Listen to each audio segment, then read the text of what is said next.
Buenas tardes. Hola, buenas tardes. Buenas tardes. Hola, maestra, buenas tardes. ¿Cómo le hago para los cuadritos de ustedes? Porque me tapan, maestra. ¿Cómo le hago? ¿Dónde los pongo? Para quitar los cuadritos. En la ya, parte... Ya. Donde pues dice...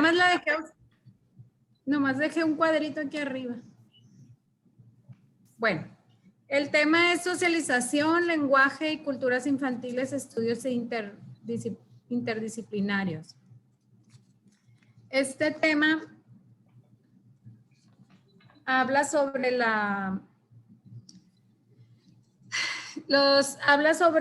es un libro que se escribió que habla sobre diferentes culturas, cómo es que se desarrollan los niños, por qué es la razón de ser de ciertas culturas, que yo la verdad no entendía hasta ahora que leí este libro, pues ya entiendo el porqué de muchas culturas, pues porque son así.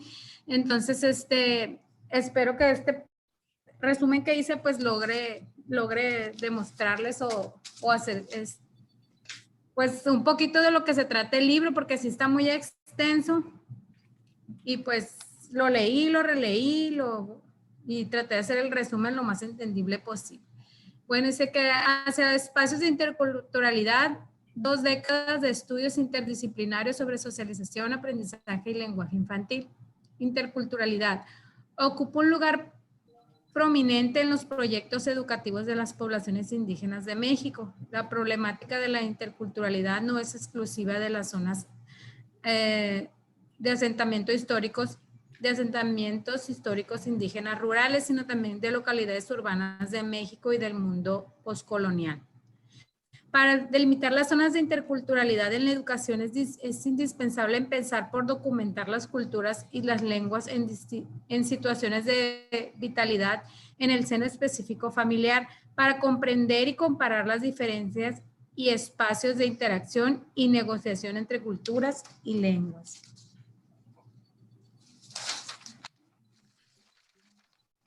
Este libro, dice que la lengua no solo se manifiesta en la interacción social cara a cara, pues también enmarca conocimientos y presuposiciones de objetos materiales, como el libro que vincula conocimientos impresos con estilos culturales de socializarlo.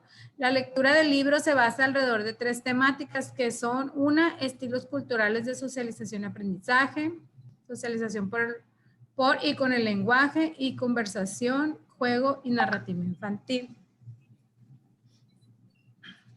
La primera es estilos culturales de socialización y de aprendizaje. Dice que no es posible comprender el proceso universal de convertirse en miembro de una cultura a menos que se estudie el proceso mediante el cual los niños se convierten en adultos en culturas específicas. Es necesario estudiar a los niños en el desempeño de sus actividades cotidianas, los sistemas de creencias, culturas y las instituciones de los contextos cotidianos en los que participan los niños. La finalidad es ofrecer una mirada interdisciplinaria al campo de la socialización y el aprendizaje de distintos contextos culturales, como son la cultura maya de México y Guatemala, la mazahua de México en el contexto urbano, los de los inuit y de las islas del Pacífico, los grupos étnicos de los Estados Unidos y afroamericanos.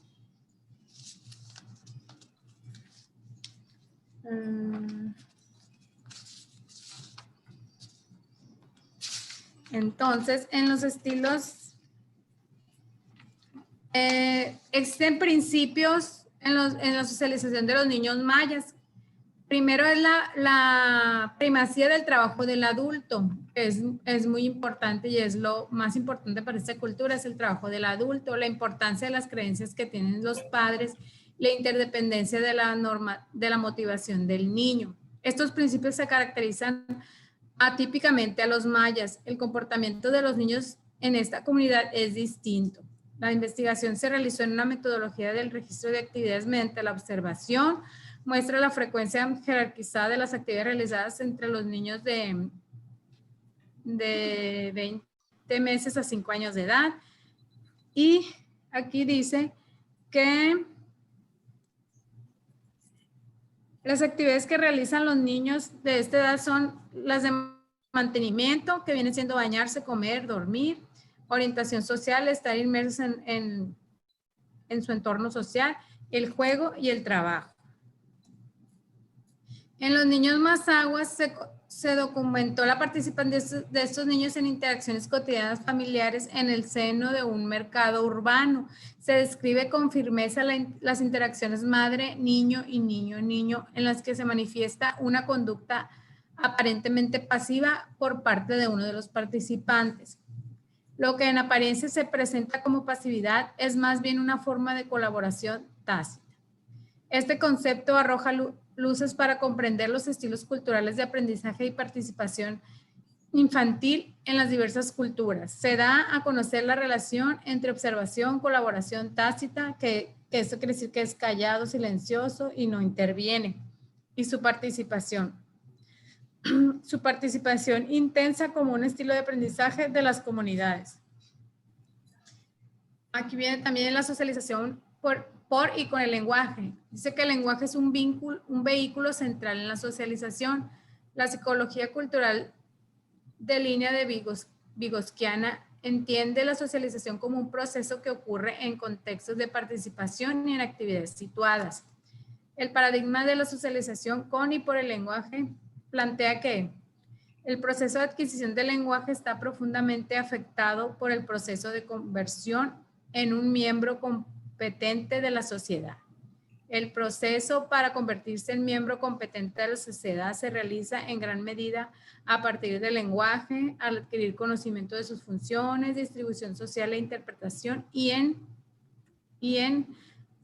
a través de situaciones socialmente definidas, esto es, mediante intercambios de lenguaje en circunstancias sociales particulares.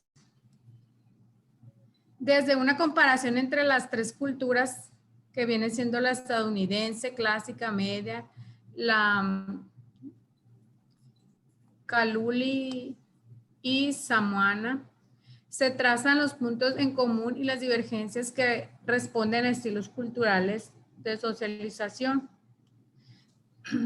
La participación entre los Kaluli de Papua Nueva Guinea, los samoanos y la clase media estadounidense nos revela cómo las teorías euroamericanas están impregnadas de presupuestos de carácter aparentemente universal que se tornan exóticos a la luz de otras culturas. Este texto nos proporciona herramientas etnográficas potentes para abordar la variación cultural de la socialización en otras culturas. Es importante tomar en cuenta la organización social del medio ambiente verbal de los niños muy pequeños, el grado en que se supone que los niños se adaptan a ciertas situaciones o en que esas situaciones se adaptan a los niños, la negación del significado de cuidadores y de los niños. Al examinar la socialización de los niños Kaluli, samoanas y euroamericanos, se descubre que en las dos primeras sociedades los niños tienen que acomodarse al mundo adulto en contraposición con la tercera, en la que los adultos se centran en las demandas de los niños o en las situaciones interactivas. Los afroamericanos se muestran las sutiles diferencias culturales al interior de la cultura americana, a distinguir clase social, etnia en el sureste de Estados Unidos entre afroamericanos de clase media y obrera y entre blancos de clase obrera. Explora el hecho de que el libro y la lectura sean socializados de manera de culturas diversas, maneras culturales diversas. Los niños tzeltales de Tenejapa, Chiapas, la investigación ofrece una mirada novedosa al poder del lenguaje en la socialización de estilos culturales del manejo de la información, la veracidad. La autora advierte que se ha investigado poco sobre cómo aprenden los niños el significado de la mentira en su sociedad y sobre las formas culturales apropiadas de mentir. Examina el papel de una amenaza en el control de la conducta de los niños pequeños y la manera en que aprenden la relatividad de la verdad en relación con la mentira en el manejo de la información. Los niños pequeños son amenazados con inyecciones, perros rabiosos, robos, etcétera, para que dirijan su atención a las metas de los adultos. 4 aspectos de las prácticas comunicativas de la vida en esta comunidad. La ironía. Los enunciados transmiten lo opuesto a su significado literal y la adopción de estas prácticas por los niños aproximadamente a la edad de 3 años. Los modelos culturales de verdad y mentira reproducidos en el vocabulario celtal. El rico vocabulario de evidenciales para negar o evadir aquello que uno mismo sabe sobre la verdad de un enunciado. En el contexto social, incluyendo tanto la práctica de la educación de los niños en esta sociedad y la práctica adulta de la mentira social y de protección a la información. Los hogares donde también menciona los hogares donde se hablan 2 lenguas como la Inut del Quebec ártico. Aquí los aspectos que se consideran son la decisión sobre qué lenguaje emplear en los niños, la elección de una lengua indoamericana minorizada y la lengua nacional, cómo se educa a los niños en situaciones de cambio lingüístico rápido para que se integren a los patrones de los múltiples idiomas y culturas que los rodean, o bien se disocien de ellos.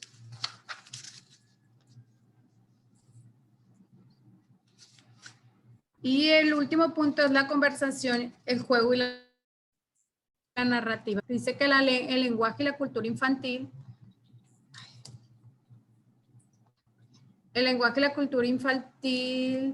en la infancia media y la construcción emergente de la cultura infantil en el grupo de pares muestra cómo conforman y recrean los niños sus propias culturas en sus interacciones y negociaciones cotidianas. ¿Cómo entender el proceso de producción de un texto? ¿Cuál es la noción de la narración? Y el juego. Se aborda el juego como un campo central en el conocimiento de las culturas infantiles. La clave para articular las relaciones sociales, el aprendizaje situado en los seres humanos se da entre los conceptos de práctica y reproducción de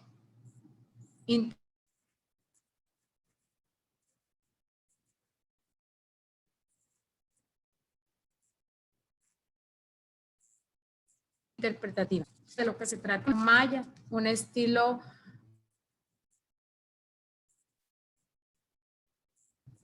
los niños necesitan convertirse en miembros competentes de sus comunidades adultas, tanto para su propia supervivencia como para la de su cultura. Se ha intentado estudiar este proceso desde la psicología, la antropología, la sociología y la educación. Resulta difícil caracterizar el proceso, incluyendo su inicio y su final.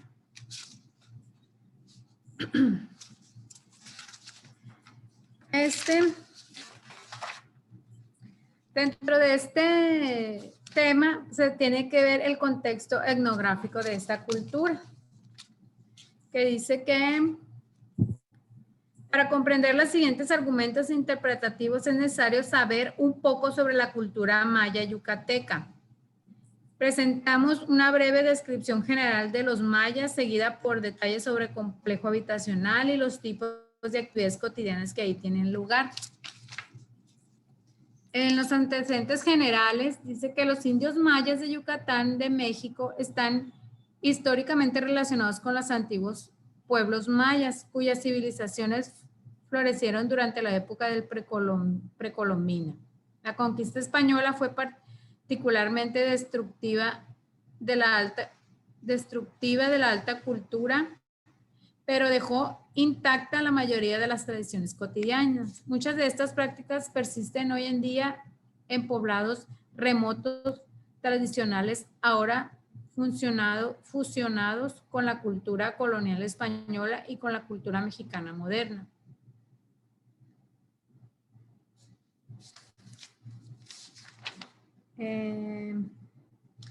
Ahora les voy a hablar sobre un hogar típico maya. Dice, un hogar típico consta de una madre, un padre y varios hijos en un complejo habitacional de unos 50 por 50 metros. Para una familia de este tamaño, el complejo consta normalmente de 2 casas. Las casas tradicionales tienen paredes de palo, techos de paja y piso de tierra. Su forma es ovalada.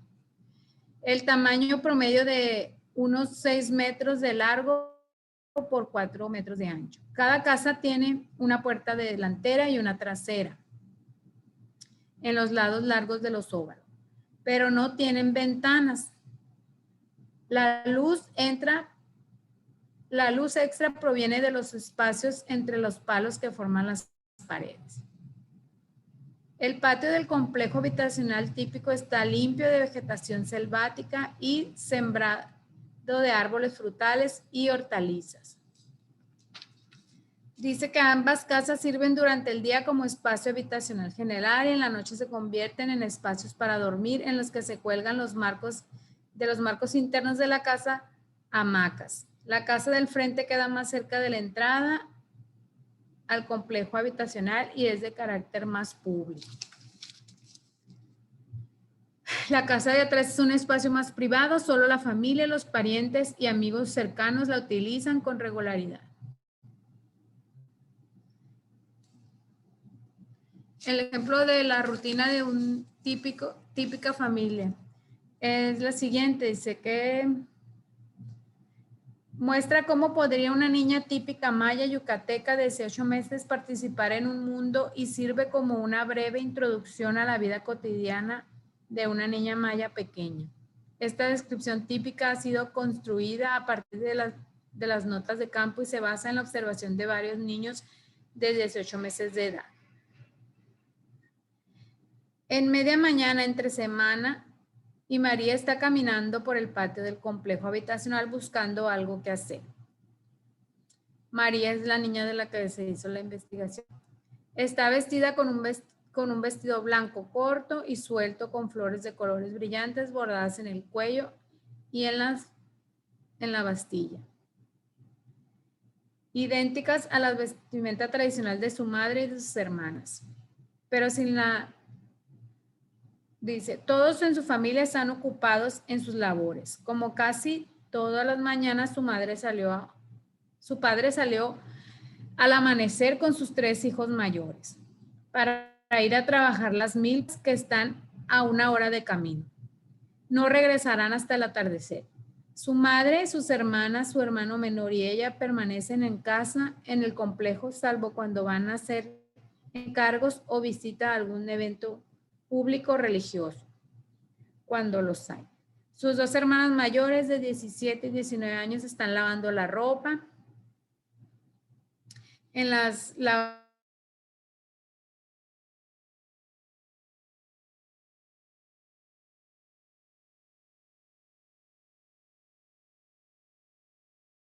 lavaderos dejados en el patio bajo los letreros de la casa. Estas le dicen que no se meta en el lodo y que se aleje. Ella no les hace caso y se dirige hacia la tina de agua de poca profundidad que están utilizando y mete las manos. Después deja caer una piedra en la tina, la saca y la vuelve a dejar caer. Una de sus hermanas le grita que no se moje, pero Mari lo ignora. Su hermana llama a su madre y le dice que a Mari no la obedece. La madre de Mari, que está cerca de la casa trasera, lavando la mesa para comer y los bancos, vuelve la mirada hacia ella y le repite con dureza la orden de la hermana de que se aleje del área de lavado, recordándole que el agua es fría y puede hacerla enfermar. Antes de alejarse, Mari deja caer la piedra en la tina unas cuantas veces más mientras su hermana continúa reprendiéndola. Mari camina entre las 2 casas, se asoma a la entrada de la casa de enfrente y se va a la otra de sus hermanas, donde su hermana está barriendo el piso de tierra con una escoba de hojas de palma. Sabe que no debe entrar en la casa mientras su hermana barre. de modo que camina los pocos metros que le separan de la casa trasera y se encuentra con otra de sus hermanas, que cuida el fuego y revuelve el maíz que se está cocinando. Mari entra en la casa trasera y va hacia su hermana junto al fuego. Su hermana le pide que espante a los pollos para sacarlos de la casa y que les dé algo de maíz. Mari corre alrededor de la casa, corre los pollos por la puerta trasera hacia el patio y ríe mientras lo hace. La hermana la llama y le recuerda que alimente los pollos y Mari regresa a casa. Su hermana le da el maíz para que dé de comer a los pollos en una canasta y Mari lo lleva afuera y lo esparce sobre el suelo, no lejos de la puerta trasera. Los pollos acuden rápidamente a comer el maíz y Mari los observa comer. Cerca de ella, su madre sigue limpiando. Mari vuelve la mirada a su madre y luego se acerca. Arranca una hoja de un arbusto cercano, lo sumerge en la cubeta de agua que está usando su madre y comienza a tallar un banco. Su madre está usando también una hoja para lavar, pero es una hoja especial con una superficie abrasiva. La madre ríe y llama a sus hijas mayores para que vean cómo Mari lava los muebles. Mari no se distrae de su trabajo, sino que continúa fregándolos diligentemente. Después llama a la menor de las hermanas de Mari para que la lleve a donde ella y su hermano. Están cortando fruta y comiendo en la parte trasera del patio. La niña de 3 años acude, invita a Mari a que vaya con ella a comer fruta y la toma de la mano. Mari sigue a su hermana a la puerta trasera del patio, donde los 3 niños pequeños cortan y comen fruta. Desde el principio hasta el final de esta escena, Mari no ha dicho una sola palabra a nadie.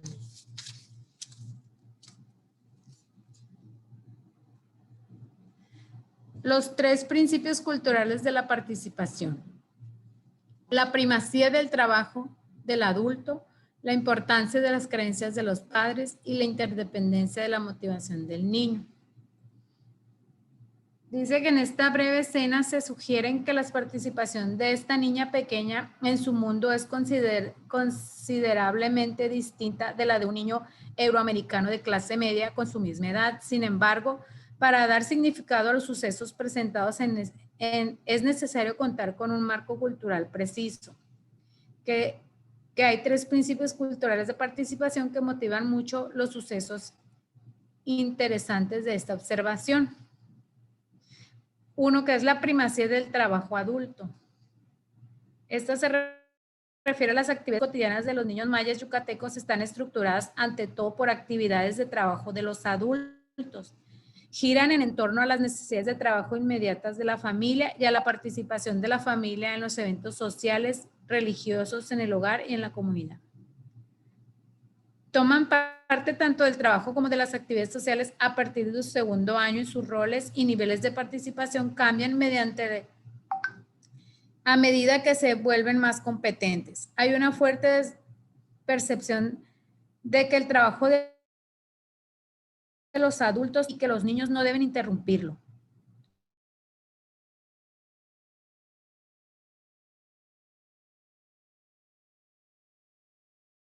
Lo que intentan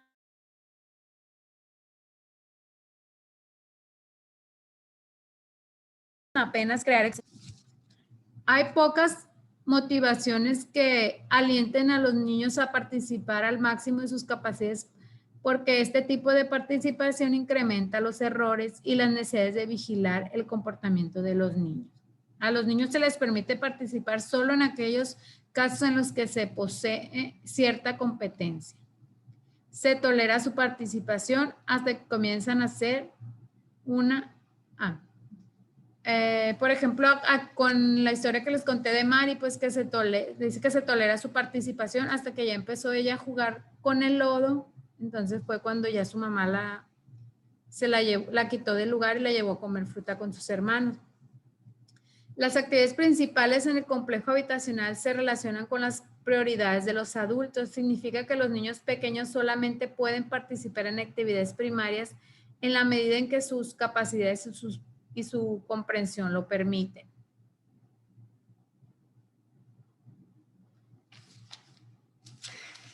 En lo que es la importancia de las creencias de los padres,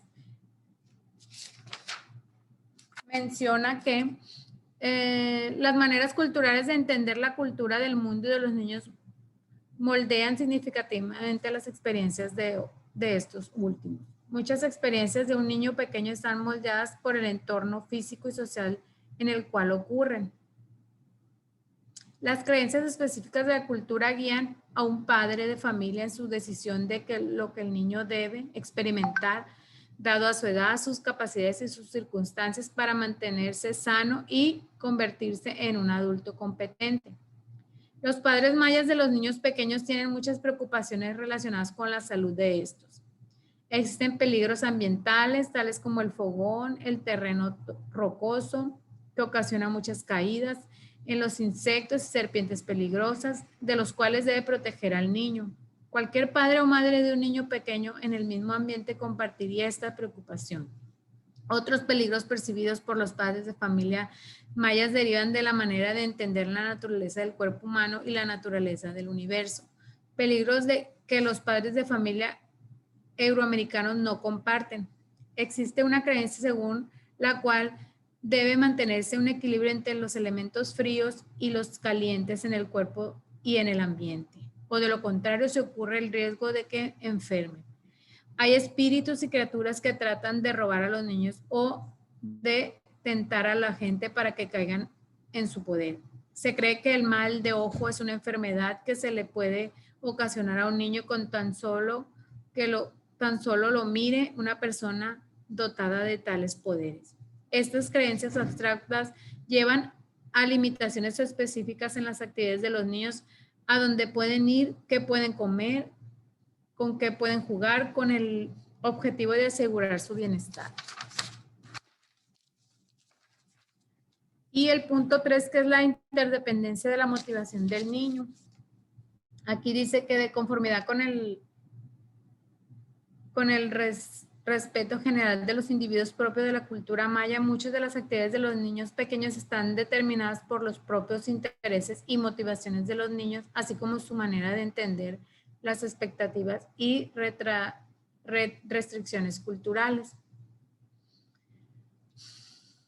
Los niños pequeños no pueden participar plenamente en las actividades de los adultos, pero lo común se espera que encuentren algo que hacer por sí solos o junto con sus otros hermanos pequeños.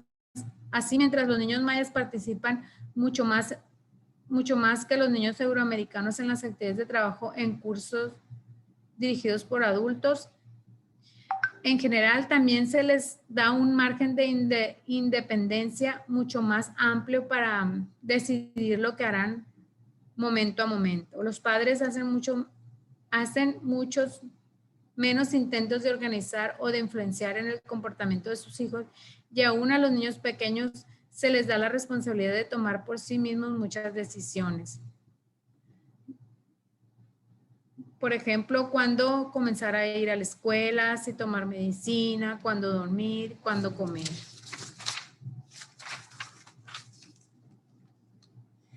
Las actividades de los niños mayas. Estas actividades de los niños mayas son de mantenimiento, que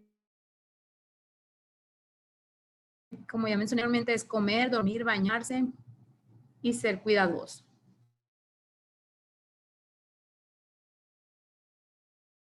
Se orienta al trabajo.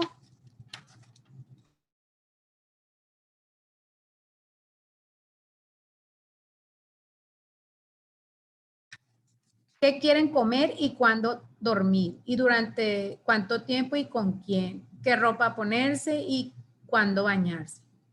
Se responsabilizan de su baño por completo, utilizando el espacio apropiado en el patio. Tal vez incluso se les haga responsables de proporcionar apoyo de mantenimiento a sus hermanos menores con la orientación directa de la madre.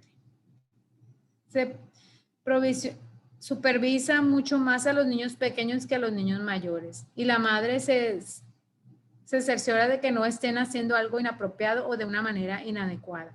Un niño o una niña de 3 años puede ser ya capaz de bañarse solo, por ejemplo, pero con la ayuda de una hermana o de un hermano mayor que retire el agua caliente del fogón y se la dé y lo vigile mientras se baña.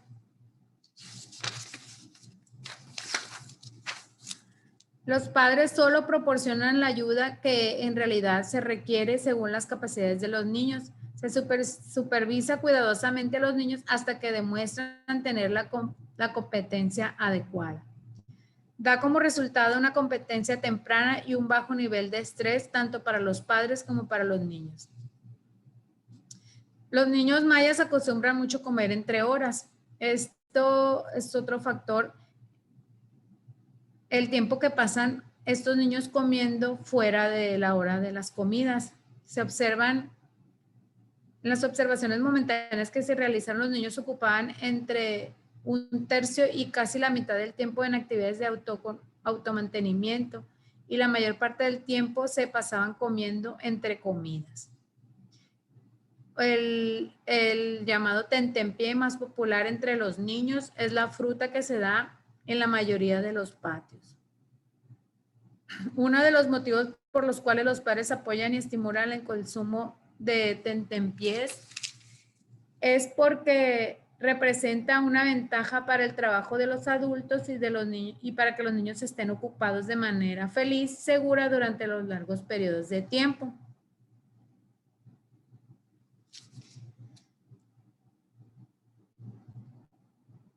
Aquí están las actividades de mantenimiento, como les mencioné, que los niños se bañan solos, pues ellos comen y duermen el tiempo que ellos quieren. Y que se dan muchos tentempiés, normalmente para mantenerlos ocupados y que los dejen trabajar. En lo que es la orientación social, dice que los niños no tienen mucha interacción social, sus conversaciones son simples, peticiones directas, observación silenciosa, observan objetos y animales interesantes a su alrededor, pueden reportar con más precisión dónde se encuentran los miembros de la familia y qué están haciendo, parecen llevar una cuenta de las actividades del complejo con precisión. Después de los años pasan más tiempo en observación de actividades, su capacidad de entender los sucesos y de supervisar las acciones a distancia mejora. Un niño de 5 años sabrá más que uno de 2 años. Los niños no inician conversaciones con los adultos, al menos que sea por una petición específica. Abrirse paso al mundo ocasionando un mínimo de molestias. Toman en cuenta si es apropiado entrar a un lugar, si pueden hablar o permanecer callados. En el juego es una actividad importante y única en los niños pequeños. El juego simbólico en particular ha recibido una enorme atención por parte de aquellas especialistas en el desarrollo del que argumentan que desempeña diversas funciones como es la reducción de tensión y la satisfacción de los deseos, la asimilación de experiencias, y la expansión y consolidación de la comprensión.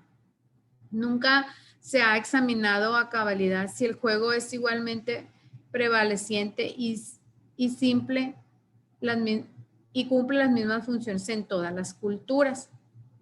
Aquí en esta cultura dice que el juego no es una actividad predominante en los niños mayas. Los niños de 1 año juegan más tiempo.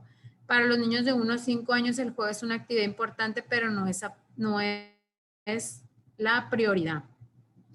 Los niños menores de 2 años realizan juegos de manipulación, pasan tiempo con sus hermanos y a medida de lo posible los incluyen en juegos que estén realizando.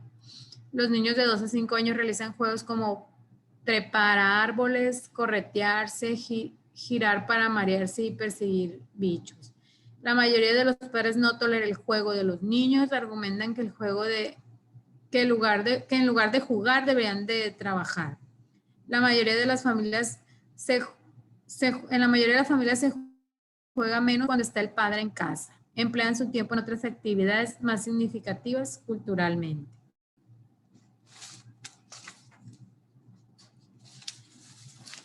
El juego simbólico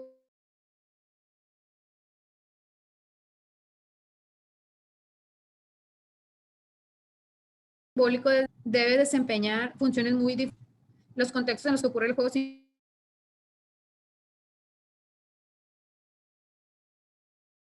simbólico en mayas son muy diferentes en los niños euroamericanos. Los contextos en los hogares mayas. El primer contexto es dentro de la casa o del complejo habitacional. A los pequeños de hasta 5 años de edad juegan brevemente juegos simbólicos que crean de manera espontánea, empleando como utilería objetos domésticos que no son para jugar.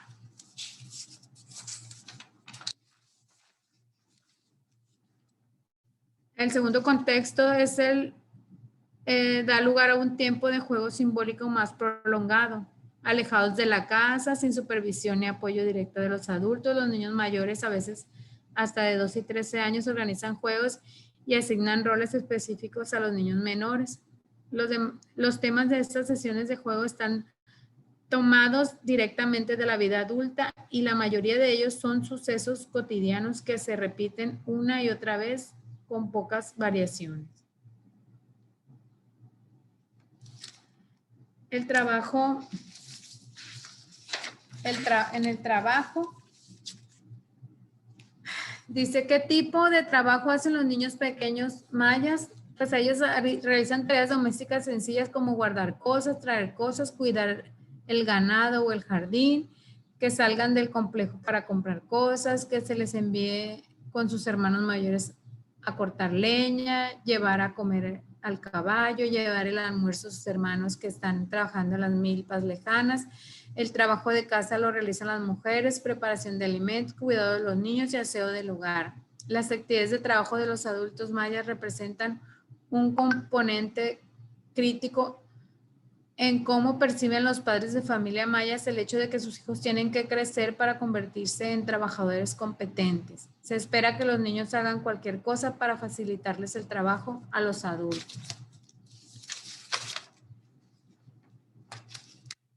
Desde muy temprana edad muestran el deseo de ser incluidos en actividades de trabajo dominantes de la familia. Los niños mayas se enorgullecen de las destrezas que desarrollan y de la confianza que se les depositan los adultos en ellos al desempeñar independiente de nuevas tareas a medida que aumenta su competencia. El aprendizaje de nuevas destrezas.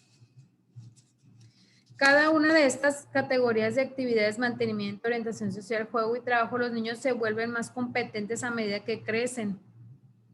Los mayas perciben que los niños aprenden a hacer algo cuando están listos, pero la velocidad a la que lo logran la competencia, es una actividad particular, depende no solo de los talentos y motivaciones del niño, sino también de las oportunidades que tengan de participar en las actividades relevantes.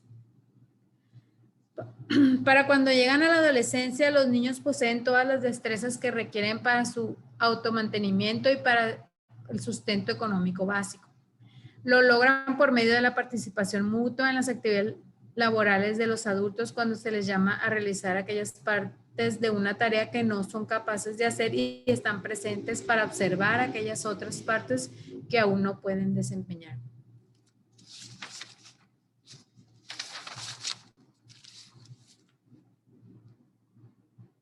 Dice que el aprendizaje mediante la actividad en contexto ha sido documentado como un modo frecuentemente preferido en diversas culturas y por ende es necesario incluirlo en cualquier teoría de aprendizaje, la socialización o el desarrollo. Existen dos maneras importantes en las que los padres de familia mayas influyen en el aprendizaje de sus hijos. Dice aquí que una es que piden a sus hijos que hagan solo aquellas cosas que pueden hacer razonablemente bien, asegurando así la capacidad de los niños de participar legítimamente. Y 2, proporcionan muchas indicaciones y correcciones microscópicas mientras el niño está realizando la tarea. Un niño no puede hacer alguna parte de la tarea o requiere demasiadas indicaciones. El adulto se hace cargo.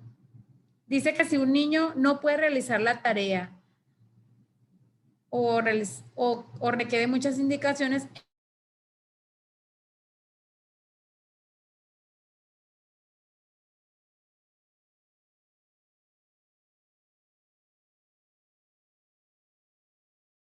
el adulto de manera útil. Comentan, el hecho es que los niños mayas cometan los menos errores es un indicio no solo de su competencia, sino también de su capacidad, de la capacidad de sus padres de juzgar qué tareas están justo dentro de su capacidad, dentro de la capacidad de sus hijos. El modelo vygotsquiano de una zona de desarrollo proximal permite que mediante la interacción social los niños completen actividades que están fuera de su alcance a hacer por sí solos. Es el modelo maya. Los niños logran cosas como participantes legítimos de una actividad compartida en la que los niños nunca van más allá de lo que son capaces de hacer. En ambos casos se requiere que los adultos estructuren el entorno según las capacidades de los niños, pero las motivaciones de los adultos y la experiencia de los niños en estos dos sistemas son muy diferentes.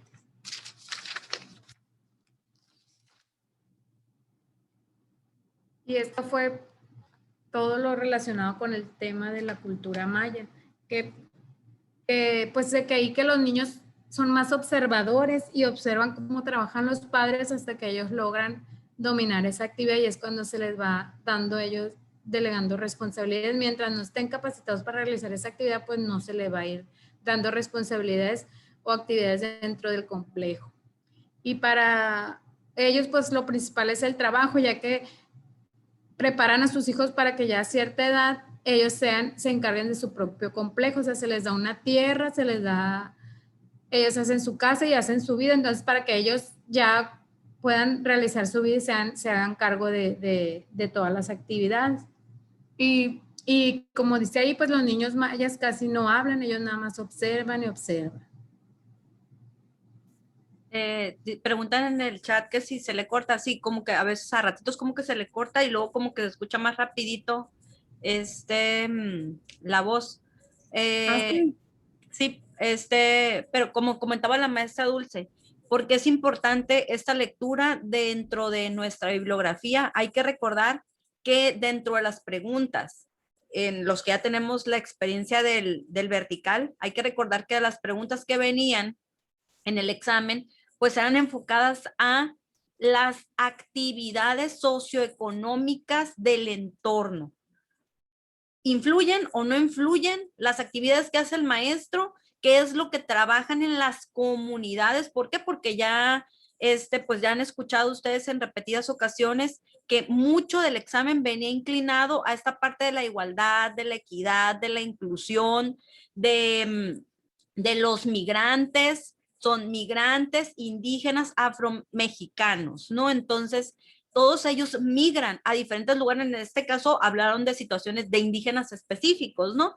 Entonces, pero ¿cuál es la participación de ellos en la comunidad? Entonces, si el maestro está, en este caso, estamos hablando de una comunidad indígena y está realizando alguna actividad en la cual quiere rescatar las características socioeconómicas del lugar, que hay escuelas en las preescolares, primarias, secundarias, indígenas o migrantes, que rescatan principalmente pues el quehacer de cada uno perdón, es que me estaba sonando el teléfono, de cada uno de los lugares de la región. Entonces, ¿cómo nosotros como docentes vamos a crear en nuestros alumnos pues la conciencia para seguir favoreciendo el trabajo que se da en su comunidad? Entonces, es importante que si nos preguntan que si el maestro va a rescatar o va a hacer una actividad en la cual va a rescatar lo sociocultural de la región, pues tiene que tomar en cuenta esta parte, las tradiciones, la cultura y qué es lo que hace esa comunidad para sobrevivir. ¿Cuál es su medio de trabajo, vaya? Entonces venía una pregunta así, de este tipo, y pues venía como respuestas que si es la agricultura, si es la ganadería, que los alumnos hagan hagan un huerto, que cuiden el ganado, que vean, que trabajen sobre lo que hay en la comunidad, en este caso sobre la vegetación con la que cuenta su comunidad, ¿no? Entonces, todo esto, como comentaba pues la maestra Dulce, puede venir en nuestro examen en el cómo nos estamos relacionando con la comunidad y cuáles son las actividades prioritarias. En este caso, ninguna de nosotras estamos en una comunidad indígena o en una comunidad migrante, pero es correcto pues que retomemos la participación de los padres de familia de la comunidad para realizar actividades de este tipo pues con nuestros alumnos. Y para darle continuidad a este tema, pues nos va a apoyar la maestra Jade, ¿verdad? Sí, maestra Jade, ¿verdad? Primero es la maestra Iliana. Ah, perdón. Primero yo, maestra. Es cierto. Adelante, maestra Iliana. Bueno, gracias.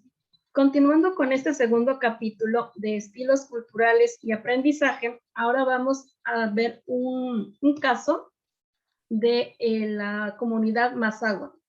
Esta comunidad pues tiene su origen en el Estado de México y Michoacán, y aquí nos van a comentar respecto a la interacción Mazahua en su contexto cultural, pasividad o colaboración tácita. ¿Cómo es diferente también cómo se relacionan?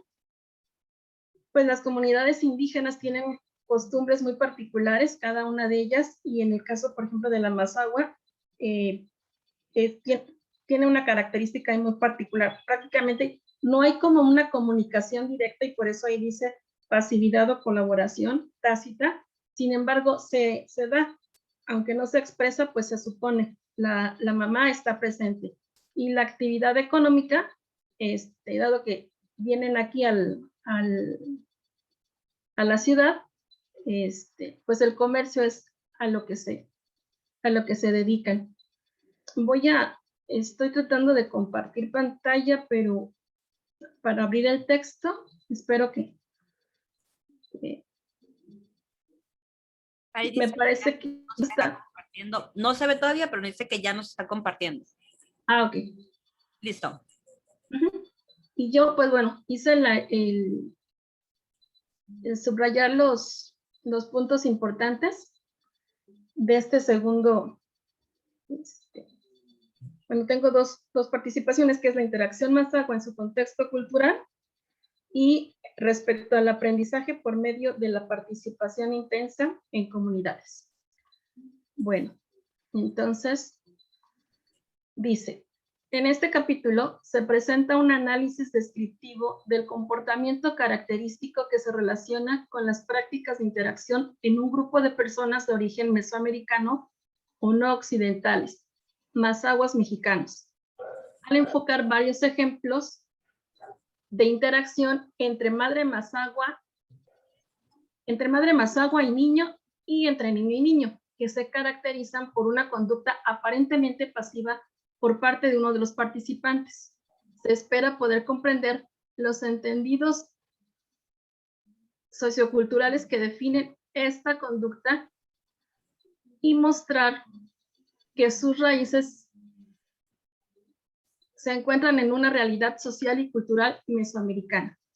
Aquí se plantea además que en este contexto sociocultural puede no solo permitir la elaboración de una descripción de dicho comportamiento en términos de su significado, sino también ayudar a explicar cómo los niños mazahuas de manera efectiva toman la iniciativa y asumen responsabilidad para aprender a partir de sus interacciones, incluyendo aquellas que se dan en los contextos culturales.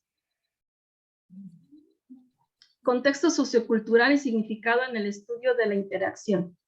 Según esta perspectiva, cualquier investigación que intente explicar la conducta social humana supone atender al significado particular, específico o local, incluyendo significados implicados.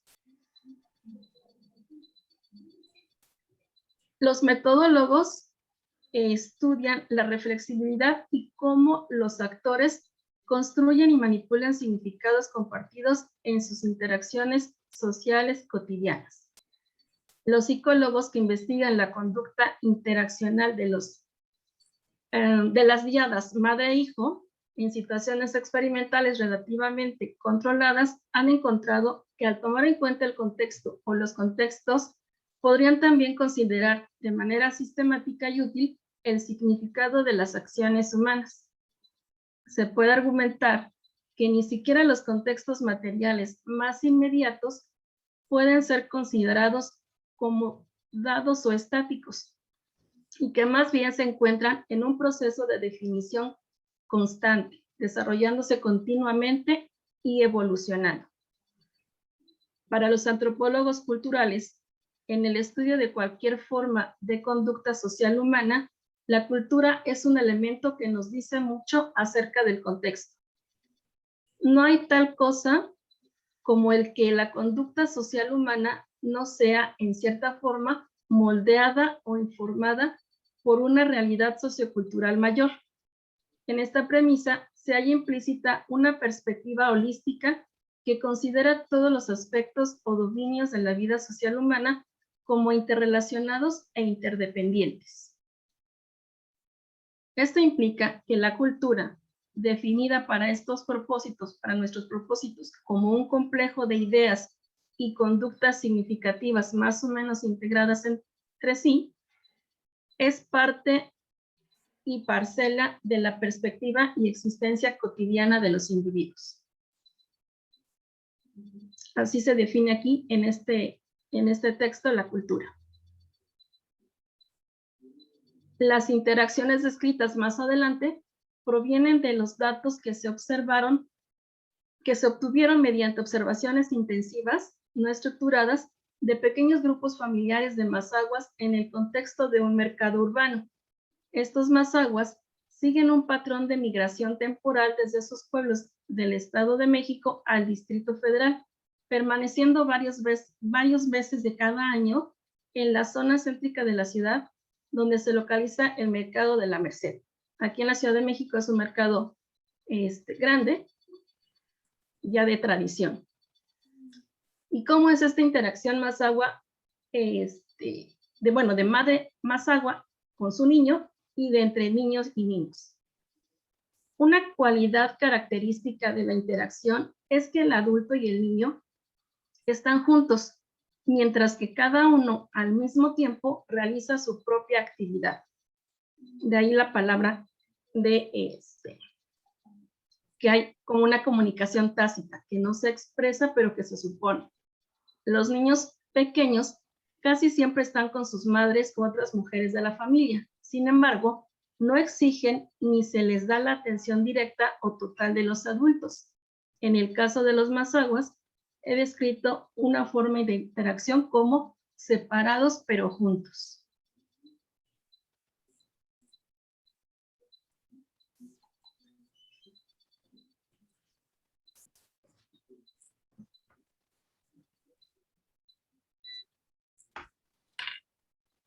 Dice, la actitud pasiva de uno de los participantes se complementa con una actitud de iniciativa activa por parte de los demás.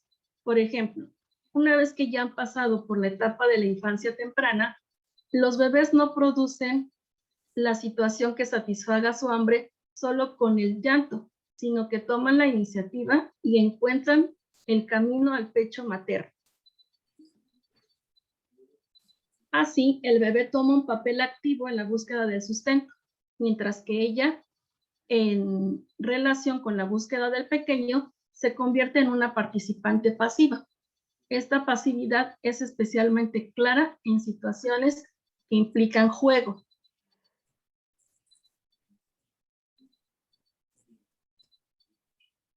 Y por ahí describe, de hecho, el hecho de que pues ella solo participa estando, pero realmente el pequeño es el que al interactuar con ella, pues está sintiendo que hay una comunicación y un juego con él. Los pequeños muestran un entendimiento implícito de lo que implica mantener una interacción con un participante frecuentemente pasivo. Su entendimiento interaccional se halla asociado con la capacidad, para tomar la iniciativa y mantener una dirección independiente.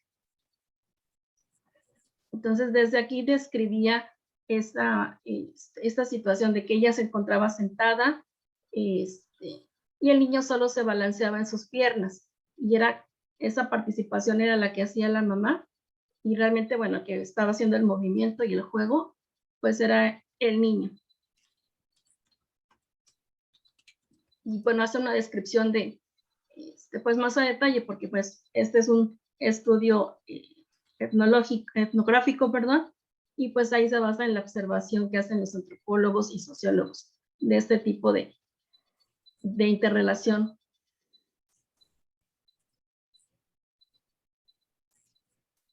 Dice, las interacciones que se presentan hasta este punto corresponden a la pasividad de los adultos y a la toma de iniciativa de los niños, mientras muestran cómo este tipo de interacción promueve que el niño desarrolle independencia y responsabilidad al organizar y llevar a cabo actividades por sí mismo, incluyendo aquellas que se relacionan con el aprendizaje. Un ejemplo final nos proporciona un caso de interacción entre 3 niñas que denota más bien la cooperación y coordinación que frecuentemente se halla implicada a través de la conducta pasiva de uno de los participantes. Y aquí describe cómo, por ejemplo, en el caso de, inicialmente estuvo la interacción madre más agua niño, y entre niños también, los más pequeños también se dejan de alguna manera o toman iniciativa a partir de que la niña o el niño mayor pues le muestra como el ejemplo para a seguir.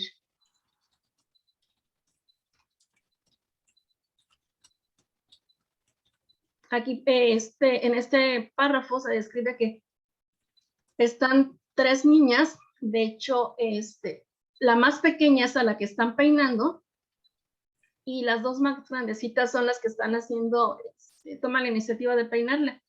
Y la participación de la más pequeña es simplemente colaborar. Inclusive ahí dice que no expresa, por ejemplo, que siente dolor, sino que ella asume como esa parte de participación, su rol de esa forma en ese juego.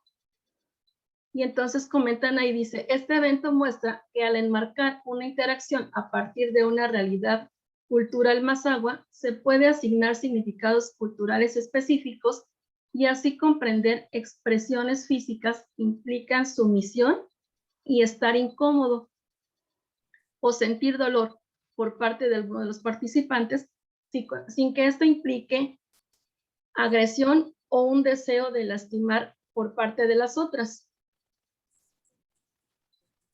La conducta de la niña más pequeña no indica una pasividad o falta de respuesta, más bien muestra su apoyo a una definición compartida de la situación.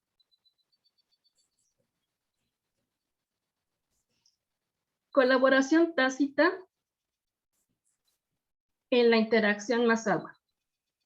Los ejemplos y análisis presentados indican una comprensión diferente de lo que comúnmente se entiende por el término pasivo, al describir la conducta de un participante en la interacción social.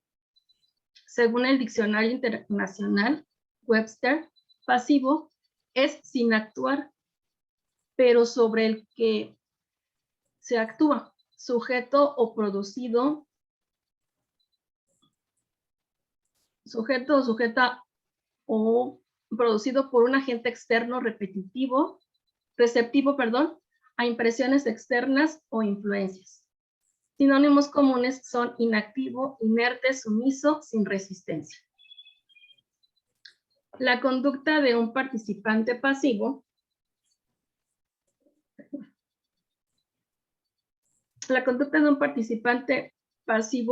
complementa la conducta más activa de los otros participantes.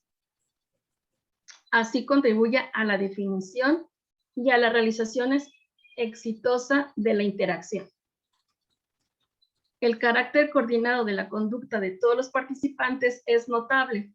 No se trata de que un participante o participantes definan o llevan a cabo una interacción en la presencia de un participante obediente, inerte o relativamente poco involucrado. La colaboración tácita puede ser una mejor manera para referirse a esta forma de participar en la interacción que la pasividad. Dice, en las interacciones cotidianas, la conducta tácita colaborativa de una madre mazahua relativa a la conducta activa de su hijo, veíamos que ella no interactuó propiamente, pero al estar presente, esa es como lo que se asume ahí como la participación de ella. Permite al niño adquirir conocimiento interaccionalmente fundamentado en su cultura. Dicha experiencia práctica en la interacción estimula el desarrollo de una independencia y autosuficiencia que es equilibrada por un sentido de responsabilidad, como se refleja en la tendencia de los niños para coordinar sus actividades y cooperar con otros. Esta es una forma de ser independiente que es valorada por los mazahuas y de manera más general por gente nativa americana.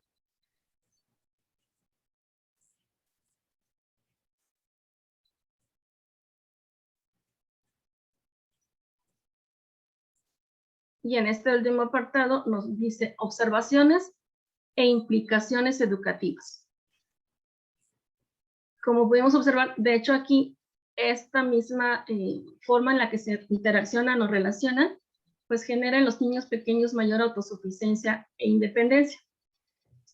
De acuerdo al texto dice, esta perspectiva implica el reconocimiento de que la experiencia temprana de los niños con interacción social y las formas en que ésta se da determinan la forma en que estos niños organizan su aprendizaje tanto dentro como fuera de la escuela, porque así también se van a mostrar en las escuelas.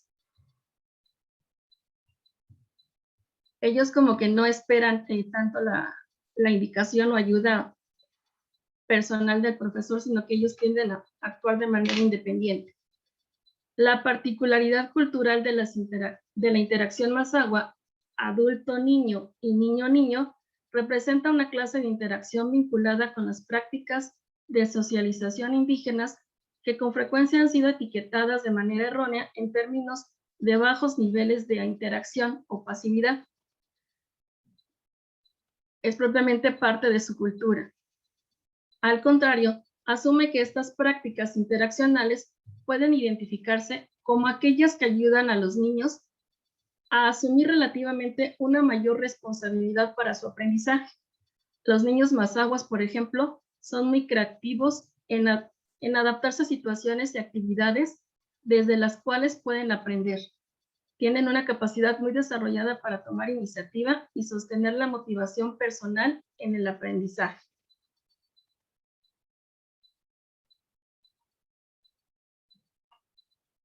Y hasta ahí, uno último, perdón. Un paso útil en esta dirección puede darse al concebir diferentes clases de conductas colaborativas como estrategias interaccionales que promueven tanto el aprendizaje efectivo como el desarrollo de la independencia y autosuficiencia de la persona que aprende. Y bueno, hasta ahí está esta parte de interacción mazahua. Y el siguiente texto es el relativo al aprendizaje por medio de la participación intensa en comunidades. Y aquí también trataré de subrayar o de lo que fuera un poquito más relevante. Y este capítulo dice que se enfoca en cómo las personas aprenden mediante la atención aguda y la participación en actividades compartidas, que de hecho, pues ya lo vimos también, se da tanto en, ya la maestra nos comentó en distintas culturas y en particular comentó de los niños mayas. El anterior punto hizo referencia a la cultura al pueblo Mazahua. Y aquí también vuelve a tocar otras comunidades, pero justamente que al ser los niños partícipes de las actividades cotidianas y compartidas con los adultos, es como se da un aprendizaje. La observación aguda y el estar a la escucha son especialmente valorados y empleados en algunas comunidades culturales en las cuales los niños forman parte de las actividades comunitarias que realizan los adultos. Esta participación intensa también ocurre en algunos ámbitos, como el aprendizaje de la lengua materna, en comunidades que por lo común segregan a los niños de la gama de actividades de adultos. Sin embargo, desde el siglo pasado, algunas sociedades industriales utilizan una forma distinta de instrucción que va acompañada de la separación de los niños de los entornos de los adultos, en la cual los adultos transmiten información a los niños.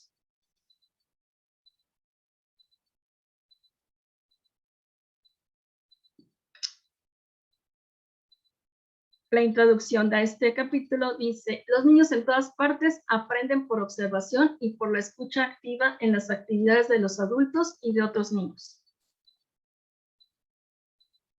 El aprendizaje mediante la observación aguda y la escucha atenta.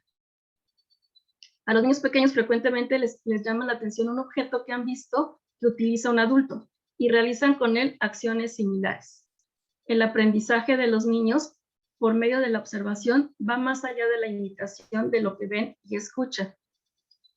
Por ejemplo, al observar y emular el lenguaje que usan los demás, los niños pequeños en muchas comunidades desarrollan un entendimiento del modo apropiado de hablar. Aprenden cómo hablar con los demás usando formas adecuadas con respeto y pronombres personales pertinentes, usos en los que deben evitar formas que emplean los adultos para dirigirse a ellos. Muchos estudios en la tradición conductista han determinado que la observación puede ser muy efectiva para el aprendizaje. De hecho, los niños pueden aprender conceptualizaciones complejas como la conservación, reglas del juego, esquemas de clasificación y reglas de sintaxis por medio de modelos sin explicaciones.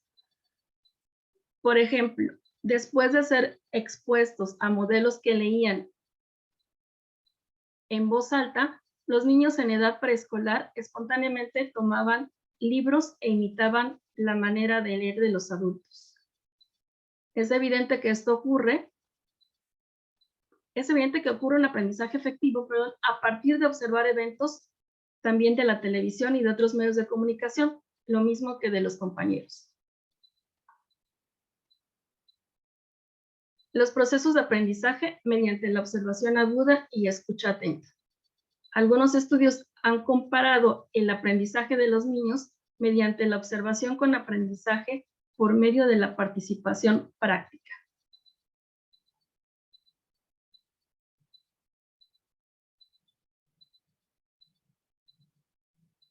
La atención de los observadores puede ser muy diferente si tienen expectativas de involucrarse en la actividad, a diferencia de solo observar por casualidad. Nosotros nos enfocamos explícitamente en la observación como un aspecto de la participación. Nuestro término participación intensa en comunidades se refiere a una observación aguda y a la escucha con expectativas de involucrarse en la actividad o en los procesos de realizarla. Con el término observación nos referimos tanto al estar mirando como al estar a la escucha, porque en ambos casos se requiere el tipo de atención e intencionalidad que examinaremos en este capítulo.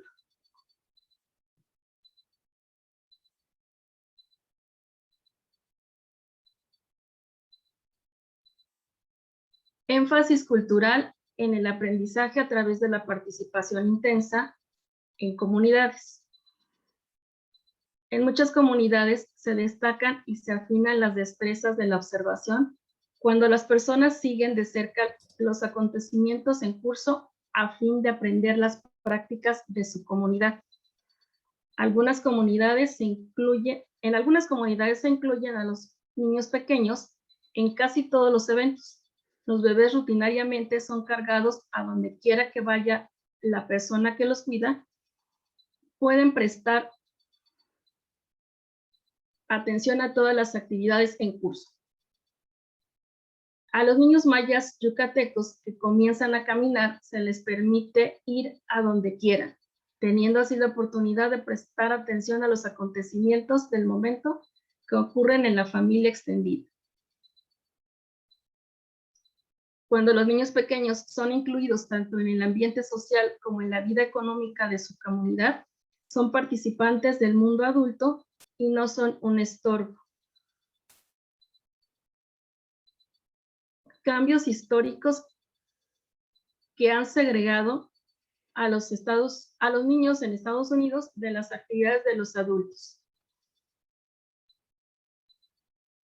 Bueno, y esto nos dice que es a raíz de la parte de la industrialización que se dio un poco esta segregación de la actividad o de la participación de los niños en su comunidad como resultado del proceso de industrialización. La instrucción especializada enfocada en el niño en las escuelas, organizada según un modelo industrial. Y aquí ya va a hablar como un poquito acerca de dos perspectivas, la que es este modelo industrial que refiere y el que se da al estar interactuando dentro de la familia y la comunidad. En las aulas de Estados Unidos con frecuencia se da por sentado que el aprendizaje ocurre sobre todo por medio de la información que provee el maestro, en lo que se ha llamado el modelo industrial. El modelo de fábrica eficaz del aprendizaje y la enseñanza es una tradición que se extendió alrededor del año 1900. A los maestros se les asignó el papel de trabajadores técnicos que debían insertar información a los niños, los cuales eran vistos como recipientes de información o de destrezas. A menudo los maestros dirigen las acciones de los niños sin explicar los motivos.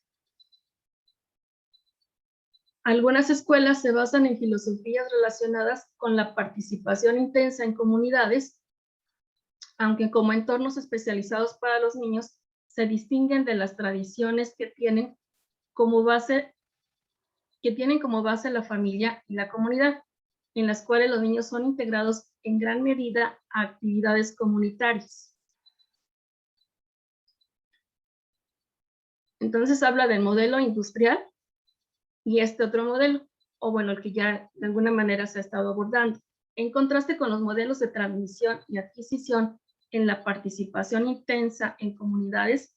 Los aprendices colaboran con los demás en el mundo social, por tanto no hay una división que los separe en dos lados. Tampoco existe una separación del aprendizaje en una fase aislada de ensamblaje, con ejercicios para aquellos que no han alcanzado la madurez fuera del contexto de la actividad prevista. Las interacciones especializadas que se enfocan en los niños en familias con amplia experiencia en la escuela. Y aquí nos menciona, dice, en aquellas comunidades en las que se involucra a los niños pequeños en las actividades de los mayores dentro de su familia y comunidad, puede resultar superfluo que los adultos organicen lecciones y conversaciones especializadas para ejercitarlos en destrezas escolares como preparación a un mundo real. en lugar de hacer ejercicios fuera del contexto del uso productivo de las destrezas y la información, la integración de los niños en las actividades de la familia y de la comunidad les permite involucrarse cada vez más a fondo por medio de la participación intensa en sus comunidades. 2 tradiciones multifacéticas para organizar la participación para el aprendizaje. Los procesos de participación intensa en comunidades que ocurren al realizar conjuntamente una actividad en común contrasta con los que ocurren en la instrucción en línea de ensamblaje, que se basa ahí solamente en la transmisión de información que realiza un experto fuera del contexto de una actividad productiva y con un propósito. Cualquier entorno puede combinar estas 2 tradiciones y otras. Por ejemplo, para apoyar el desarrollo del lenguaje, algunas familias usan ambas tradiciones. La de instrucción en forma de línea de ensamblaje, como dándole por partes y una actividad muy particular, y la de participación intensa en comunidades, haciendo pruebas sobre el vocabulario de los pequeños y también conversando con ellos mientras realizan sus actividades cotidianas. El aprendizaje puede ocurrir por medio de la participación intensa de comunidades al aprender cómo utilizar las estadísticas para llevar a cabo investigaciones en curso, o en un salón de clase con instrucción en forma de línea de ensamblaje, donde el material es estudiado aisladamente de su uso sin participación directa en la investigación. Aquí hizo como una comparación. Y aquí sería fundamentalmente el cuadro que nos dé la información, contrastando estos 2 tipos de enfoques. La participación intensa en comunidades y una instrucción de forma de línea de ensamblaje. Entonces aquí dice cómo hay una estructura de participación colaborativa en cuanto a las comunidades. Hay una motivación porque el miembro se siente parte del resultado y conoce un propósito. Evaluación, esta parte se da durante las actividades compartidas para ayudar en el aprendizaje. La comunicación ahí es por medio de acciones conjuntas. El aprendizaje por medio de la observación durante la participación de actividades compartidas. Y en el caso de roles, dice, las personas con experiencia guían a la vez que participan. Los participantes toman iniciativa. Y en el caso del modelo, como digamos que industrial, lo que se da a partir refiere ahí de 1900, en donde hay una instrucción en forma de línea de ensamblaje, la estructura tiene una participación jerárquica. Ahí el que tiene más experiencia como que toma el rol de director. Y en la motivación, en las recompensas, ahí la motivación se da no tanto porque el participante sepa que va a contribuir a la meta o al trabajo final o a los productos para la familia, sino que aquí ya se toma un poquito más la parte de las recompensas o las amenazas, las consecuencias. Evaluación es separada del aprendizaje para examinar la recepción de la transmisión. La comunicación, principalmente usando las palabras, la palabra, preguntas para poner a prueba si hubo aprendizaje. Y los aprendizajes a través de lecciones, de ejercicios ajenos al propósito quizá de las actividades. Estructura de la participación. La participación intensa en comunidades implica una participación colaborativa, horizontal, con papeles flexibles y complementarios. Esto contrasta con la estructura jerárquica de la instrucción en línea de ensamblaje, que se organiza con papeles fijos en los que una persona dirige como el jefe la participación de los demás.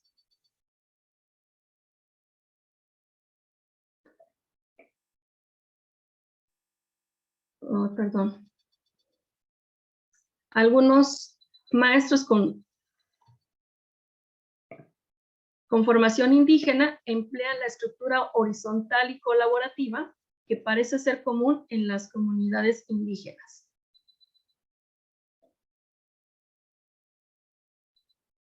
La organización jerárquica que se experimenta en las escuelas puede extenderse a la estructura de participación dentro de la familia. El papel de las personas con más experiencia y el de los participantes. Y como ya vimos, aquí, por ejemplo, nos refiere que los niños japoneses del primer grado asumen la responsabilidad sin la supervisión directa de un adulto, de organizar el comienzo de las lecciones en el salón. Se dividen en pequeños grupos para llevar a cabo discusiones sobre experimentos en ciencia y coordinan las asambleas de estudiantes. El maestro anima a los niños y niñas a que resuelvan problemas juntos y reflexionen sobre el proceso.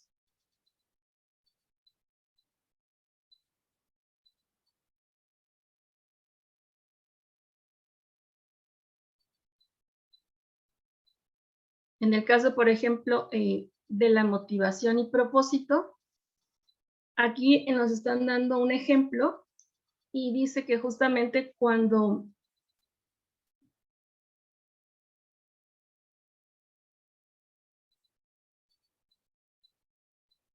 que en las escuelas frecuentemente se desconoce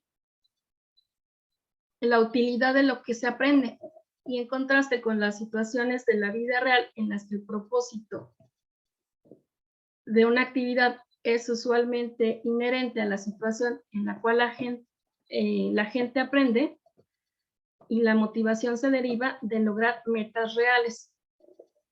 Refería ahí un poco al aprendizaje significativo, cuando se conoce el propósito de ese conocimiento, de la lección, pues hay mayor motivación para los niños.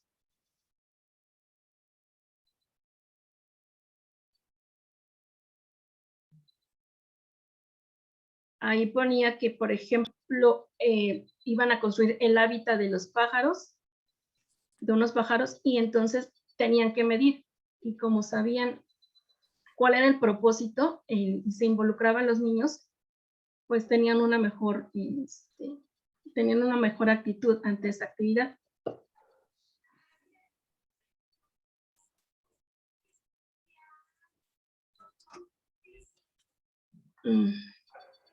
Es que se me mueve un poco, mira. Con la naturaleza relativamente arbitraria de la información que se ve en la instrucción de línea de ensamblaje, la motivación para que los estudiantes participen es a menudo inducida por medio de elogios, calificaciones, recompensas y amenazas.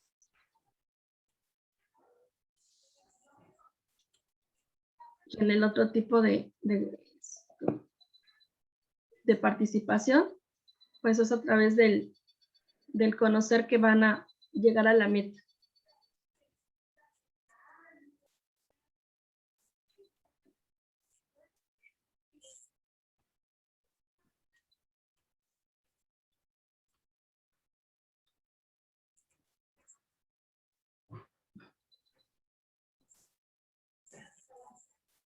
Se me mueve un poco y eso hace que me pierda un poquito. Una disculpa. Fuentes de aprendizaje, observar las actividades en curso o recibir lecciones. El aprendizaje está basado en la participación o anticipación de la participación en las actividades en curso, con observación aguda y escucha atenta. La observación es acompañada a menudo, pero no necesariamente por indicaciones de los compañeros con más experiencia y por conversaciones durante la actividad en curso. De esta manera, con la observación, pues bueno, es que se da el aprendizaje.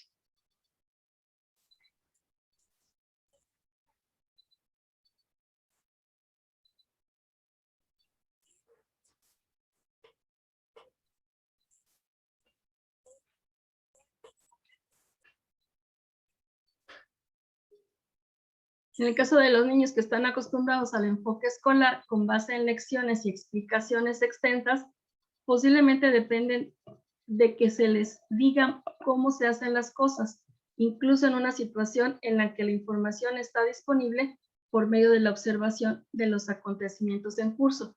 Y aquellos que están un poquito más relacionados o acostumbrados a tomar iniciativa, pues no esperan a que se les dé indicaciones. y tienen un poco más de autonomía. Y ahí, bueno, es una parte, por ejemplo, de Estados Unidos, que pues me parece que a lo mejor, pues como cultura está bien, pero yo pienso que nuestro objetivo es más enfocarnos en la parte de las comunidades indígenas. Entonces me salto un poquito esto.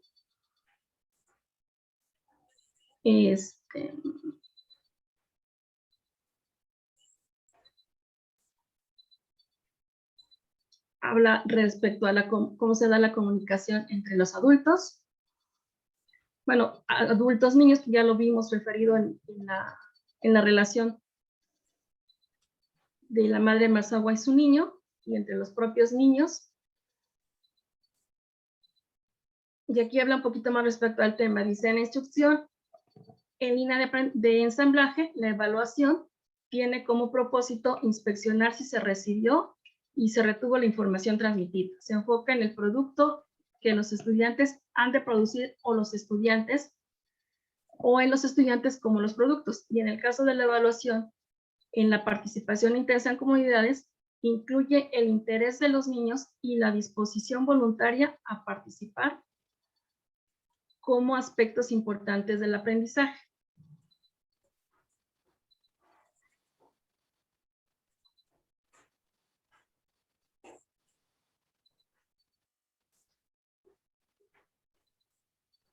Y hasta ahí ya está en la parte final. Este parrafito ya nada más es el último.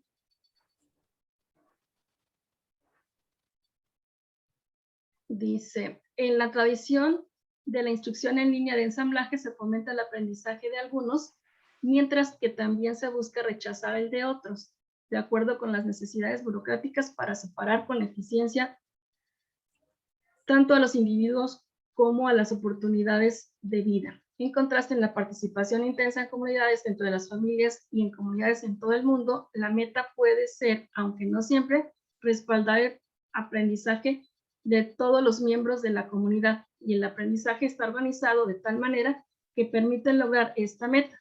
Considérese el éxito general del proceso de aprendizaje de la lengua materna en familias de todo el mundo y de la comprensión común de las matemáticas en las escuelas primarias en Japón, que están organizadas de acuerdo con la tradición de la participación intensa en comunidades.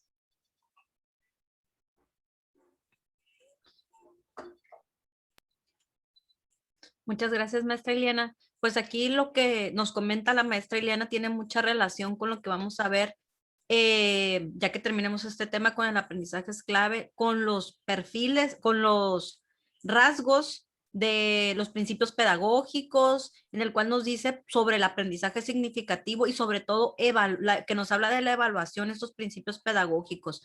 Cada uno de estos puntos que la maestra Ileana tocó, pues nos dijo que uno se centraba en la evaluación como, a ver, ¿te lo explicaron?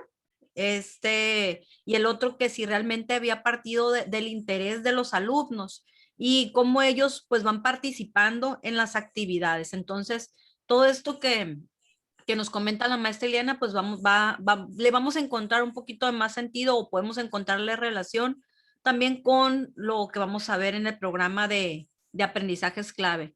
Y le va a dar continuación a este tema ahora la maestra Jade. Adelante, maestra Jade. Sí, buenas noches a todos. Buenas noches, maestra Jade.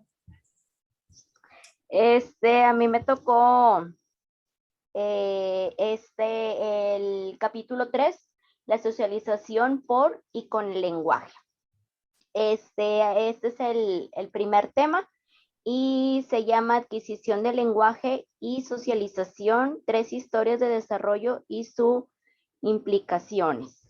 Aquí vamos a hablar sobre 3, como dicen ahí, de 3 comunidades, que es la clase media anglosajona, estadounidense, la Kaluli y la Samoa Occidental.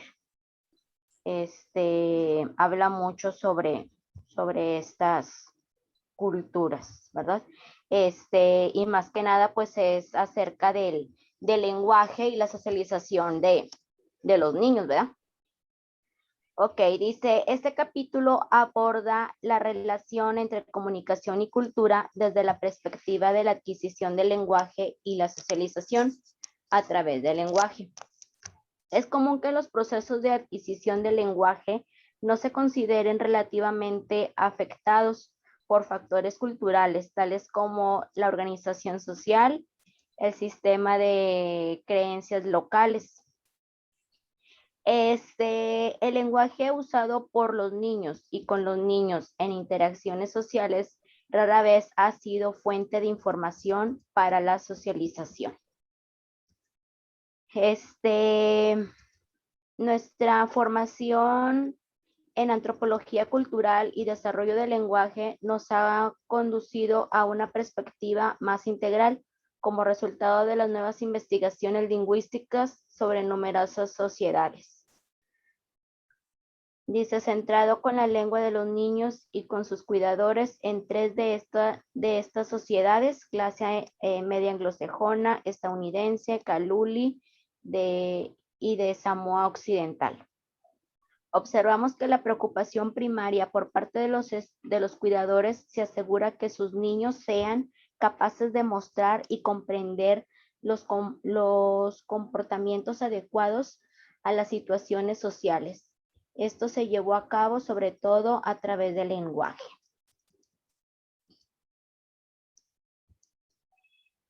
Permítame tantito.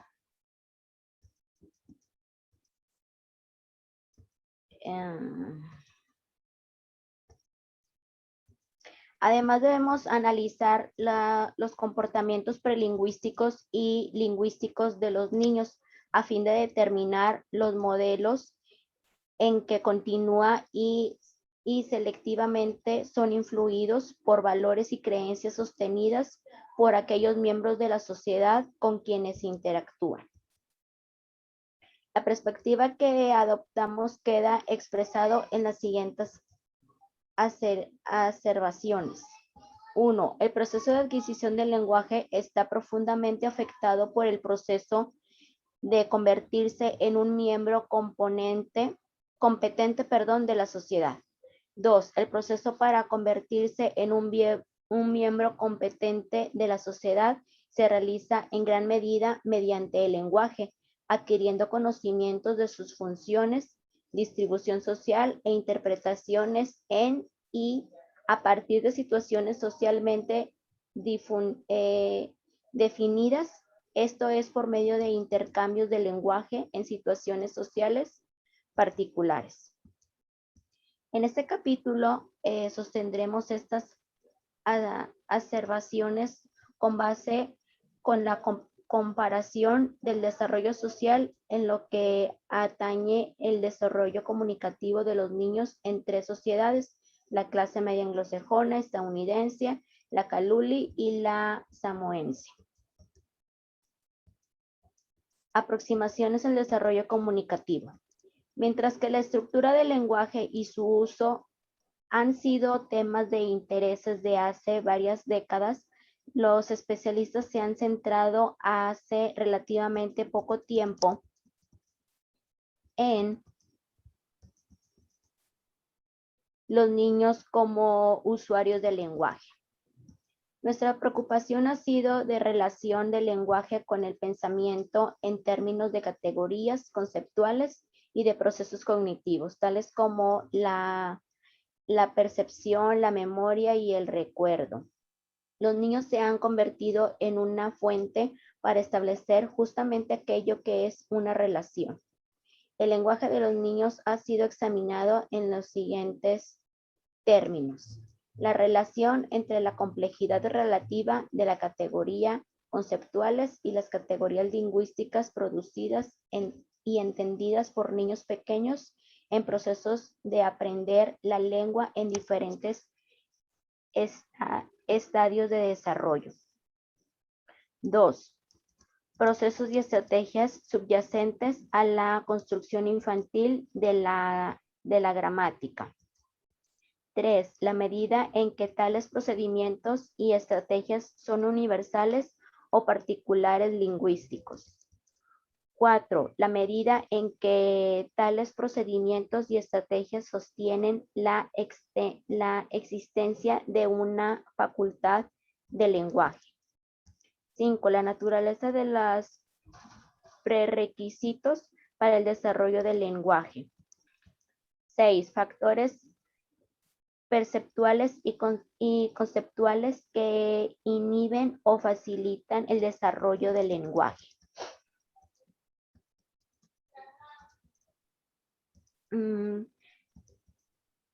La relación entre naturaleza y crecimiento ha sido un tema central alrededor del cual se han orientado la posición teórica. El planteamiento de Skinner en 1957 de que el niño aporta relativamente poco a la tarea de aprender la lengua y de la que la competencia lingüística se alcanza a través de respuestas a estímulos específicos por parte de los adultos, propuso una formulación que fue subsecuentemente puesta en tela de juicio y rebatida por la posición alternativa de Chomsky en 1959.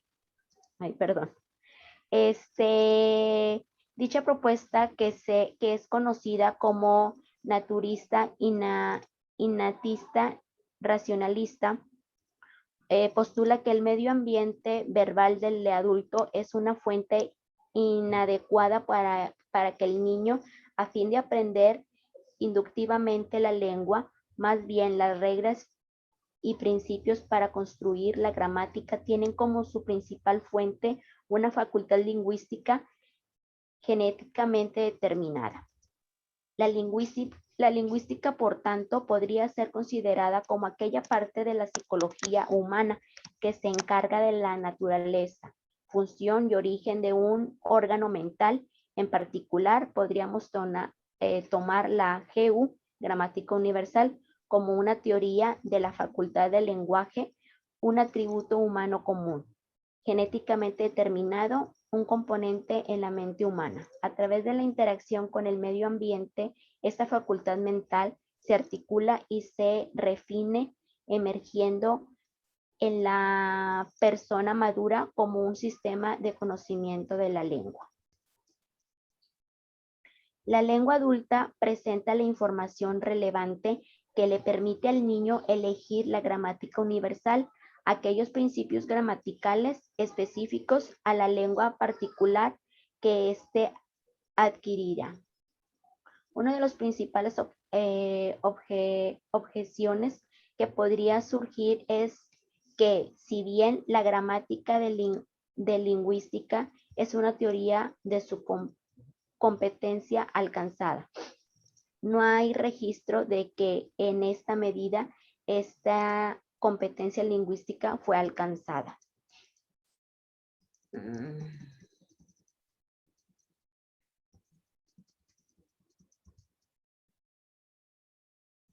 Estas modificaciones sistemáticas, categorizadas como un registro particular de discurso conocido como registro del habla con bebés, incluye el uso incrementado relativo a otros registros de tonos altos, una entonación exagerada y más lenta, un léxico como bebés, diminutivos, palabras reduplicadas, orientaciones simples, orientaciones más cortas, interrogaciones, vocativos, charlas acerca del aquí y ahora, rutinas de juego y buena educación, taparse la cara y luego fingir sorpresa, saludo, di gracias, exposiciones corporativas de proposiciones, repeticiones y expansión de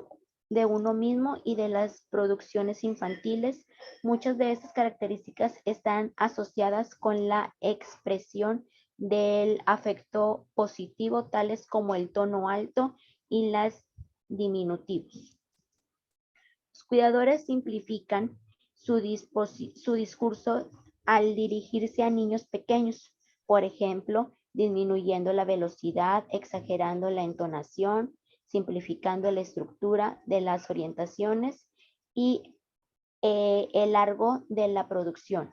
La finalidad de los efectos en el desarrollo gramatical ha sido derivada en numerosos estudios.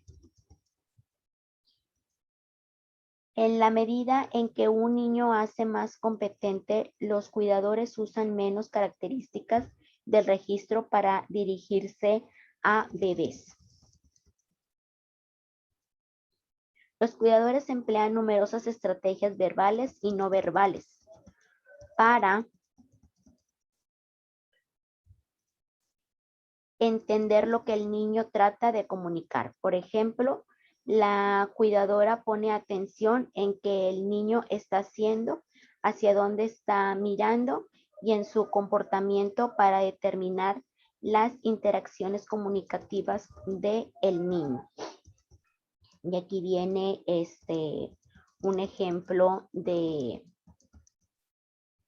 esa forma de comunicarse con los bebés de 16 meses.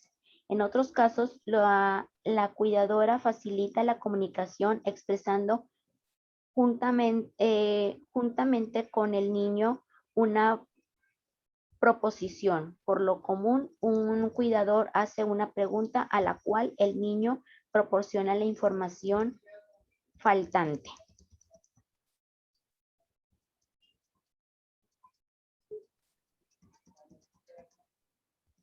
Las cuidadoras hacen acomodaciones extensivas al niño, asumiendo la perspectiva del niño a la par que lo introduce en su diálogo convencional.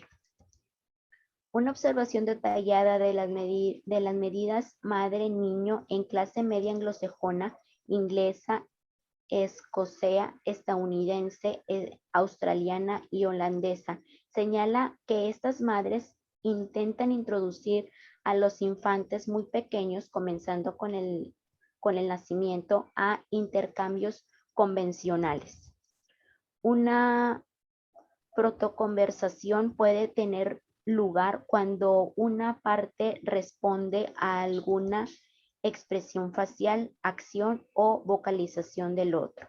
Esta respuesta puede no ser verbal cuando un gesto del infante tiene eco en uno de su madre.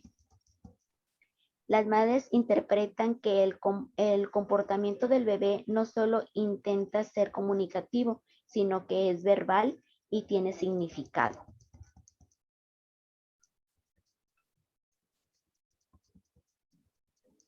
Y aquí viene también otro ejemplo de este tipo de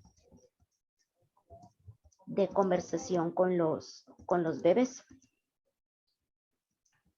Algunos investigadores han concluido que la madre, al momento de interpretar un comportamiento infantil, provee medios para que el infante adopte a fin de cuentas dichos comportamientos y en consecuencia enfatizar el papel activo de la madre en la socialización del infante y su conjunto de interpretaciones.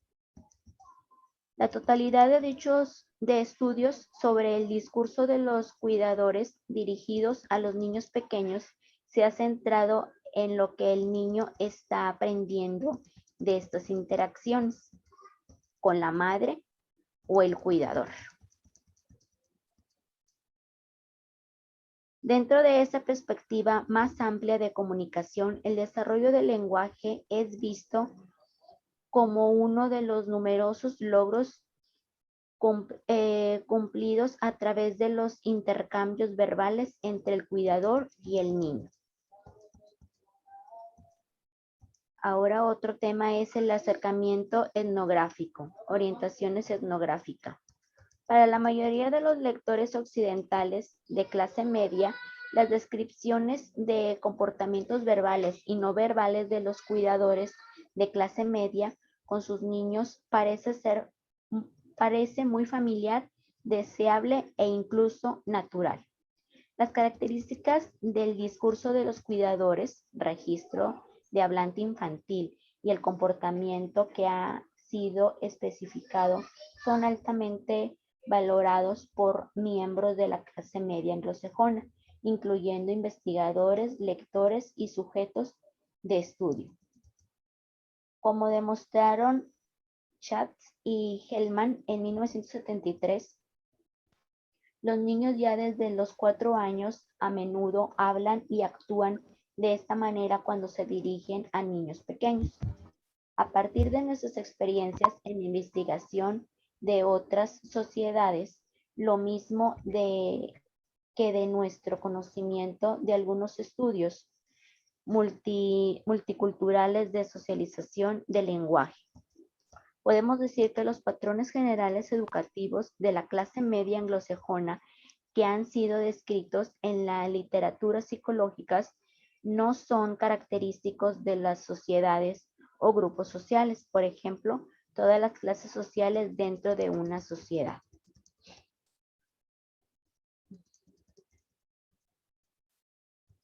Los psicólogos que se han encargado,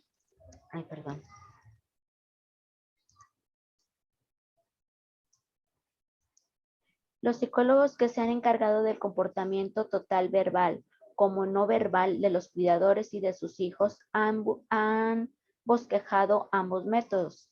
Sin embargo, a diferencia de la mayoría de los etnógrafos, el investigador en psicología es un miembro del grupo social que está siendo investigado. En algunos casos, los propios hijos del investigador con sus sujetos de estudio.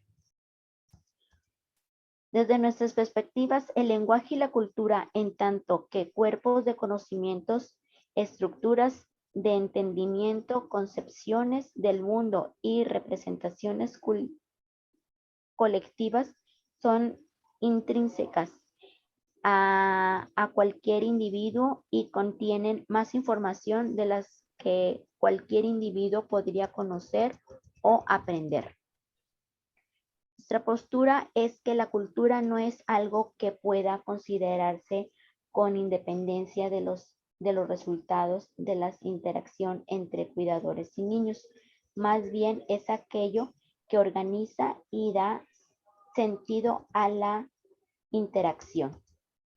La forma en que los cuidadores y los niños hablan y actúan uno frente al otro está ligada a patrones culturales que se extienden y tienen consecuencia más allá de las interacciones específicas observadas.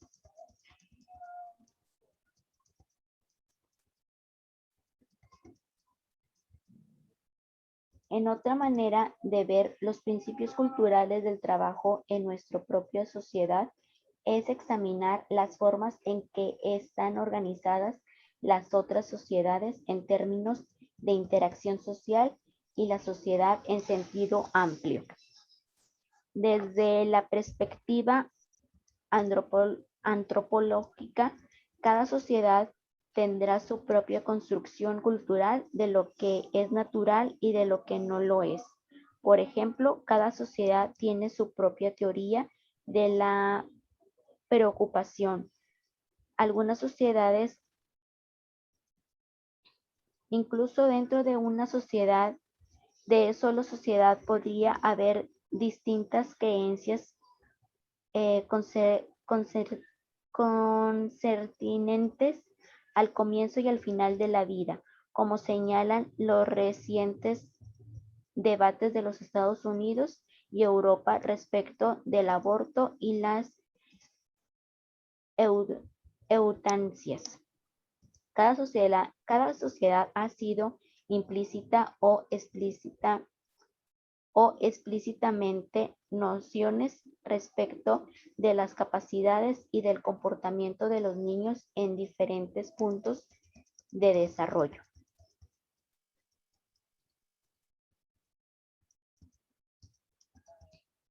Y ahora vienen las 3 historias del desarrollo. Aquí cabe recordar los comportamientos seleccionados de los cuidadores y de los niños de clase media anglosajona. La historia de desarrollo de la clase media anglosajona que estamos construyendo está basada en varias descripciones disponibles y se centra en aquellos patrones de interacción, tanto verbal como no verbal, que han sido enfatizados en la literatura. Uno de los objetivos principales al presentar y comparar estas historias de desarrollo es demostrar que las interacciones comunicativas entre cuidadores y niños pequeños están construidas culturalmente. En nuestras comparaciones nos enfocaremos a 3 factores de la interacción comunicativa. 1, la organización social del medio ambiente verbal de los niños muy pequeños. 2, el grado en el que se supone que los niños se adaptan a ciertas situaciones o a la inversa en que estas situaciones se adaptan a estos niños. 3, la negación del significado de los cuidadores y de los niños.